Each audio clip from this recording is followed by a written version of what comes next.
Harga emas semakin menggila setelah kembali mencetak rekor harga tertinggi sepanjang masa.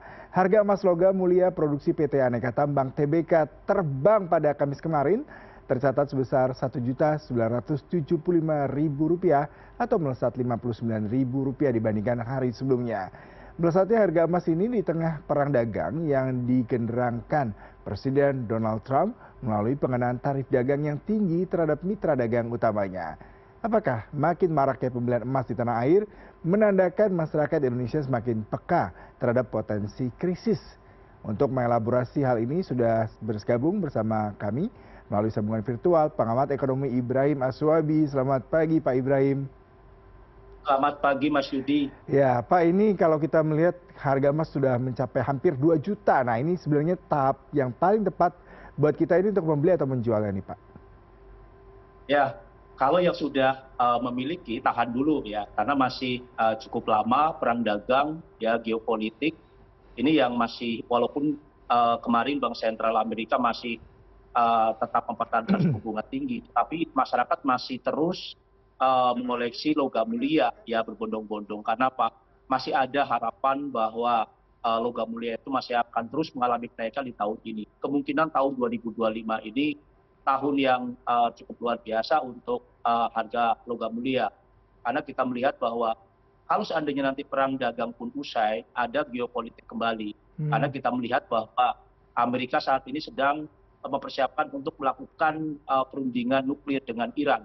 Ya, apabila gagal, kemungkinan besar Amerika akan melakukan penyerangan pengeboman terhadap wilayah-wilayah ini Iran. Karena sampai saat ini sudah dipersiapkan persenjataan ya baik dari udara maupun laut dari Amerika ke Israel. Nah, Israel sendiri kemungkinan yang akan melakukan penyerangan langsung ya terhadap Iran. Nah, ini yang sebenarnya cukup menarik. Jadi ada dua fundamental yang begitu kental dengan arah penguatan harga emas dunia. Salah satunya adalah geopolitik, yang kedua adalah perang dagang. Nah, kita juga melihat bahwa perang dagang pun juga antara Amerika dan Jepang ini pun juga sedang dilakukan negosiasi. Nah, Amerika dengan Tiongkok pun juga kemungkinan akan memasuki negosiasi setelah Trump memberlakukan biaya impor tambahan sebesar 245%.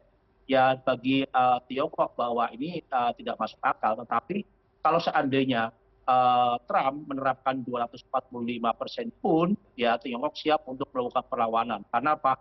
Banyak sekali impor Amerika ke ke Tiongkok yang kemungkinan besar akan dikenakan tarif yang begitu mahal juga. Nah, akhirnya apa? Akhirnya Trump sendiri menginginkan negosiasi dengan Tiongkok. Kapan waktunya? Saya belum tahu. Tapi saya lihat pergerakan untuk harga emas dunia sampai penutupan tadi pagi itu di 3.327. Artinya apa? Artinya masih ada harapan bahwa harga emas dunia itu menuju ke level 3.400. Kalau seandainya 3.400 itu mengena di minggu depan, ada harapan bahwa kunci resisten ya, ada harapan 3.400 itu tembus, itu akan menyentuh level 3.600. Jadi ini cukup luar biasa Mas Yudi. Misalnya masyarakat ini bukan lagi FOMO ya, tetapi masyarakat sudah melek investasi karena sosialisasi media massa ya baik cetak, online, ya kemudian elektronik, radio itu begitu masif. Sehingga apa? Sehingga masyarakat itu tahu. Seharusnya pada saat memasuki setelah Lebaran ya masyarakat itu menjual perhiasan, menjual logam mulia ya untuk biaya hidup, tapi kenyataannya adalah terbalik. Ya, saat ini masyarakat berbondong-bondong. Sampai saat ini pun juga masyarakat terus melakukan pembelian. Karena apa? Kalau seandainya masyarakat melakukan pembelian terhadap logam mulia, 1 gram hitungannya adalah 0,5 gram sampai 5 gram, itu sangat wajar. Karena kemampuan masyarakat ya itu hanya setengah gram sampai 5 gram. Tetapi kalau seandainya terus mereka mengumpulkan, ya ini bisa jadi banyak. Karena apa? Ada harapan walaupun ya harganya sampai saat ini masih terus bergejolak, bagi masyarakat mereka akan melakukan investasi secara jangka menengah, jangka panjang 3 sampai 5 tahun. Tujuannya apa? Tujuannya adalah untuk biaya anak-anaknya untuk kuliah. Nah, ini yang selalu ya menjadi impian bagi para ibu-ibu ya, tidak menginginkan anaknya seperti orang tuanya dia menginginkan anaknya lebih hebat lagi dalam pendidikannya. Nah, itu Mas Yudi.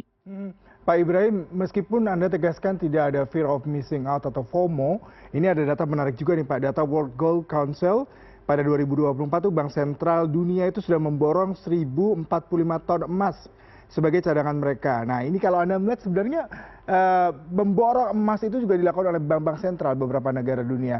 Meskipun secara intrinsik kalau kita melihat bahwasanya pembelian emas ini tidak menjadi cerminan kondisi ekonomi, tapi lebih kepada ketidakpastian global, kehati-hatian. Bagaimana Anda menggambarkan kondisi saat ini, Pak? Ya, jadi saya lihat memang di tahun 2024 Bank Sentral Global itu melakukan pembelian emas cukup besar, ya karena saat itu adanya tensi geopolitik di Timur Tengah yang begitu besar, ya, terutama penyerangan terhadap Israel terhadap jalur Gaza. Nah, pada saat melompat tinggi untuk harga emas dunia itu adalah saat Iran melakukan penyerangan terhadap Israel. Itulah yang tonggak di mana harga emas itu melejit tinggi. Kenapa? Karena kita harus tahu bahwa Timur Tengah itu adalah salah satu negara penghasil minyak terbesar di dunia. Ya, negara anggota OPEC itu semua itu ada di Timur Tengah. Nah, cadangan minyak terbesar ada di situ. Apabila ya terjadi perang, kemungkinan besar akan kekurangan produksi ya untuk minyak mentah dunia. Kita tahu bahwa kebutuhan minyak mentah dunia secara global itu sudah 110 juta barel per hari. Artinya apa? Ini sudah cukup luar biasa. Kalau seandainya di Timur Tengah ini terjadi perang, bukan saja perang antara Israel, Amerika dengan Iran, bisa saja semua negara Timur Tengah akan terlibat. Bahkan negara-negara adik kuasa seperti Rusia, ya kemudian Tiongkok, ya Korea Utara, ini akan berkiblat terhadap Iran.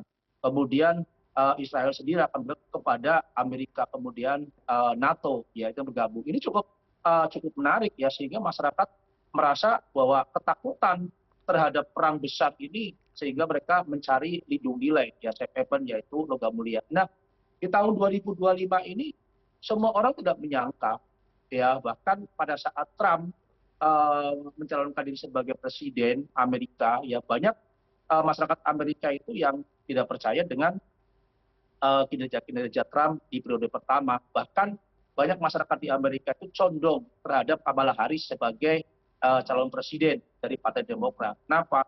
Karena sesuai dengan jejak pendapat ya di Amerika itu selalu dimenangkan oleh Kamala Harris 55-45, ya 55%, 45%. Tetapi kenyataannya ya karena banyaknya percobaan pembunuhan, ya hampir 3 kali percobaan pembunuhan terhadap Donald Trump, ya kemudian berlarut-larutnya perang di Timur Tengah dan di Eropa antara Rusia dan Ukraina, ya saat itu Trump menjanjikan ya untuk menghentikan perang baik di Timur Tengah maupun di Eropa. Sehingga apa?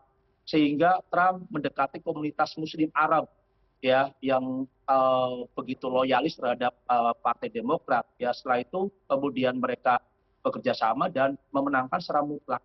Dari situlah pada saat Trump ya terpilih sebagai presiden Amerika dalam masa transisi, sudah kelihatan bahwa harga emas dunia itu terus merangkak naik. Kemudian setelah Trump disumpah pun juga terus menggelontorkan adalah perang dagang. Saat itu bukan perang dagang saja, perang dagang dan negara-negara yang tidak menggunakan mata uang dolar dalam perdagangan internasional itu akan dikenakan denda sebesar 100%. Nah, dari situlah Bank Sentral Global, ya terutama adalah negara-negara yang terdampak perang dagang seperti Tiongkok, Eropa, Kanada, Meksiko, mereka melipatkan cadangan emasnya ya di bank sentralnya. Bahkan bukan bank sentral di Tiongkok, dari 1,5% mungkin 60% penduduk Tiongkok mereka itu berbondong-bondong melakukan pembelian terhadap logam mulia. Nah, itu pun kenapa di sana pun juga ada bullion bank India ya di Eropa. Nah, kemudian muncullah di Indonesia ya adanya bullion bank, tujuannya apa?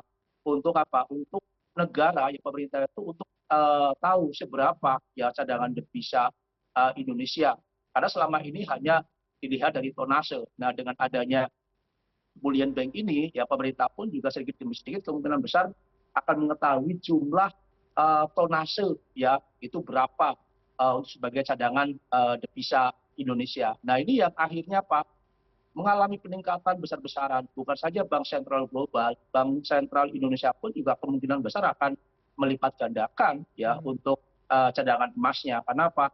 Ada ketakutan terjadi perang dunia ketiga ya, karena di mana pan-pan besar ya di Amerika, di Eropa, di Asia ini sudah menarik dananya dari saham. Mereka menimbun emas secara menimbun mata uangnya secara cash ya, karena ada ketakutan kalau seandainya terjadi perang dunia ketiga, surat-surat berharga ya itu tidak ada artinya bagaimana kejadian perang dunia pertama, perang dunia kedua. Nah inilah di sini ya bank sentral global itu terus melipatkan, bisa saja dalam tahun 2025 itu bisa 2 kali lipat dari tahun 2024. Itu Mas Yudi. Ya, Pak Ibrahim, kalau kita melihat akhir-akhir ini warga di tanah air berbondong-bondong ya membeli emas, berarti ini sudah menunjukkan bahwasanya emas itu menjadi salah satu investasi safe haven yang baik.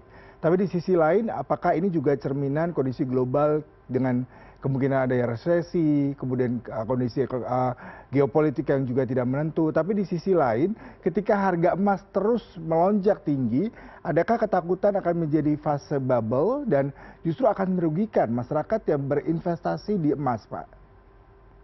Ya, jadi gini Mas Yudi, saat ini masyarakat itu sudah melek, ya sudah tahu bahwa selalu kita harus ingat Prabowo sebagai Presiden Indonesia, ya Republik Indonesia, maaf, ya selalu mengatakan bahwa ekonomi ya global sedang tidak baik-baik saja. Kita harus ingat bahwa Prabowo itu terpilih mayoritas 1 kali dalam pilpres ya. Artinya apa? Pada saat Presiden Prabowo mengutarakan tentang unek-unek tentang ekonomi secara global dan ekonomi Indonesia tidak baik-baik saja, ini langsung dicerna oleh masyarakat bahwa pada saat ekonomi seperti ini apa yang paling diuntungkan untuk melakukan investasi ya, jangan sampai cuma kelas atas saja yang melakukan hedging ya, lindung nilai dengan melakukan pembelian terhadap logam mulia, tetapi masa kelas menengah yang kita tahu saat ini masa kelas menengah sedang mengalami satu permasalahan ya akibat PHK, pengangguran yang besar ya, kemudian daya beli masyarakat itu pun juga mengalami penurunan. Itu bisa dilihat dari indeks konsumsi, indeks konsumsi ini indeks keyakinan konsumsi. Ini dari bulan Januari ya, Februari, Maret ini mengalami penurunan yang cukup luar biasa. Ini mengindikasikan bahwa masyarakat ini berbondong-bondong uang dari mana. Saya berpikir bahwa uang seberapapun yang saya punya, saya akan sisihkan untuk melakukan pembelian terhadap logam mulia. Karena apa? Ada kemungkinan besar logam mulia itu akan mengalami kenaikan. Anggap saja, misal logam mulia di tahun 2025 menyentuh level 2.300, ya seandainya sekarang ada di level 2.000, masih ada keuntungan 200.000, ya ini masyarakat awam. Karena kalau sudah seperti ini, masyarakat pun juga tahu, kalau seandainya saya investasi logam mulia kemudian harganya turun rugi, ya saya tidak jadi masalah karena saya memegang fisiknya, itu Mas Yudi. Memegang Baik. fisiknya, saya melakukan investasi bukan jangka pendek, tapi jangka menengah, jangka panjang. Untuk apa? Untuk keperluan anak saya besok untuk kuliah. Nah ini yang saya selalu melakukan melakukan ini diskusi-diskusi ya dengan ibu-ibu rumah tangga yang mereka mengatakan bahwa jangan sampai anak saya seperti saya cuma lulusan SD, lulusan SMP, ya suami saya cuma lulusan SMP, tapi saya ingin anak saya itu sarjana. Dengan cara apa? Dengan cara mengumpulkan perhiasan atau logam mulia sedikit demi sedikit, 6 tahun kemudian anaknya kuliah, ya akan dicairkan. Itu Mas Yudi. Baik, Pak Ibrahim, kemudian kalau kita melihat bagaimana kebijakan Gubernur Bank Indonesia Peri Warjio, ia mengakui pergerakan investasi global kini itu sudah mulai mengalami pergeseran. Kalau dulu mayoritas investasi itu dalam surat utang atau obligasi yang mengalir ke Amerika, kini mulai bergeser ke negara berkembang atau emerging market dan terjadi pergeseran yang paling signifikan adalah investasi emas. Nah, tadi Bapak sudah memaparkan cukup komprehensif terkait dengan beberapa variabel background yang mengakibatkan pergeseran investasi. Tapi bagaimana Anda ke depannya melihat nilai emas itu sendiri apakah akan terus meningkat seiring dengan kondisi geopolitik, kemudian juga ada kemungkinan ketakutan emerging market bergeser dari kondisi kenaikan tarif Amerika Serikat sendiri. Bagaimana Anda melihat pergeseran ini, Pak? Ya, saya kira harga emas dunia pun juga tidak mungkin akan terus mengalami kenaikan. Pasti akan ada koreksi setelah apa? setelah perang dagang usai, kemudian masalah tensi geopolitik selesai. Kita harus ingat, Mas Yudi, bahwa Amerika dan Israel itu menginginkan Timur Tengah, terutama adalah jalur Gaza, dijadi sebagai wilayah ya transit untuk perdagangan seperti Singapura, ya kemudian Jerman, ya kemudian Qatar. Tetapi ditolak oleh negara-negara Timur Tengah. Artinya apa? Bahwa permasalahan di Timur Tengah ini cukup ruwet. Ya, kita tahu bahwa keinginan dari Trump sudah berulang-ulang kali bahwa Timur Tengah, terutama adalah jalur Gaza, ya itu akan dijadikan sebagai sentral bisnis di Timur Tengah. Ya, tetapi ini ditolak. Misalnya masyarakat jalur Gaza untuk dipindahkan ya ke negara-negara tetangga seperti Mesir, Yordania, ya Suriah, ya kemudian Yaman, ya karena memang ada proyek. Setelah itu, setelah jadi, barulah masyarakat jalur Gaza akan dikembalikan lagi. Ya, kita harus melihat bagaimana perkembangan Tiongkok di Shenzhen ya. Shenzhen itulah salah satu wilayah kering yang kita melihat bahwa pemerintahan Tiongkok ya membentuk Shenzhen sebagai sebagai wilayah otonom ya, kemudian tengah-tengah masyarakat mereka kerjasamakan, kemudian dibangunlah gedung-gedung pencakar langit. Yang kita tahu adalah Shenzhen itulah salah satu barometer ekonomi di Tiongkok yang cukup luar biasa ya, karena berdekatan dengan Hong Kong. Ya, saya pernah ke sana melihat bagaimana situasi kota Shenzhen yang begitu luar biasa, yang masyarakat di sana itu sampai sekarang malah kaya raya karena mereka mendapatkan pendapatan dari pembagian hasil dari tanahnya yang dibuat untuk apartemen, perkantoran dan lain-lain. Nah, ini yang sebenarnya sedang ditunggu ya oleh masyarakat ya, sehingga apa? Sehingga perlu ada pembenahan ya di sini supaya apa? Supaya bahwa harga emas dunia ini ya harus stabil. Tapi kita harus melihat bahwa permasalahan di Timur Tengah ini ya cukup luar biasa. Apalagi kita melihat di Eropa, Rusia, Ukraina ya ini cukup luar biasa. Keinginan dari Ukraina sendiri, kalau seandainya terjadi gencatan senjata, wilayah-wilayah seperti Crimea, ya kemudian Lohan, ya itu harus dikembalikan. Karena apa? Crimea, ya kemudian Lohan, dan satu lagi saya lupa, ya ada 3 wilayah. Itu salah satu penghasil ya untuk pendapatan negara hampir 20% ya pendapatan APBN di Ukraina. Cara satu-satunya untuk melakukan perundingan ya secara panjang ya, Ukraina meminta wilayah-wilayah itu harus dikembalikan. Tapi Rusia tidak seperti itu karena daerah-daerah tersebut adalah mayoritas itu adalah etnis dari Rusia. Nah, ini yang sulit ya, karena Trump sendiri sudah mengatakan silahkanlah, nggak apa-apa wilayah-wilayah Ukraina yang sudah dicaplok oleh Rusia itu ya sudah, nggak usah lagi dikembalikan lagi. Tetapi Ukraina tidak seperti itu. Nasionalisme di Ukraina itu cukup luar biasa, bahwa Ukraina itu sempalan dari Uni Soviet. Artinya apa? Mereka tidak akan pernah gentar untuk meminta kembali wilayah-wilayahnya. Nah, ini yang sebenarnya dua wilayah ini yang akan membuat harga emas itu akan stabil terus, Mas. Baik. Seandainya ya 3.600 kena, ya di tahun 2026 pun juga kemungkinan besar akan naik ya, tapi naiknya tidak terlalu signifikan dibandingkan tahun 2025. Itu Mas Yudi. Baik Pak Ibrahim, terima kasih insight-nya sangat menarik sekali. Jadi harus jangan FOMO dulu, tetap menahan karena kemungkinan kondisi geopolitik meskipun nanti ada kesepakatan tarif yang dihasilkan antara Indonesia dan Amerika maupun negara-negara yang mendapatkan resiprokal tarif tersebut dari Amerika sudah mereda, tapi juga jangan terburu-buru untuk melepas dulu harga emas karena kemungkinan akan kembali naik. Terima kasih untuk perbincangannya pagi hari ini Pak, salam sehat selalu. Oke, Mas Yudi.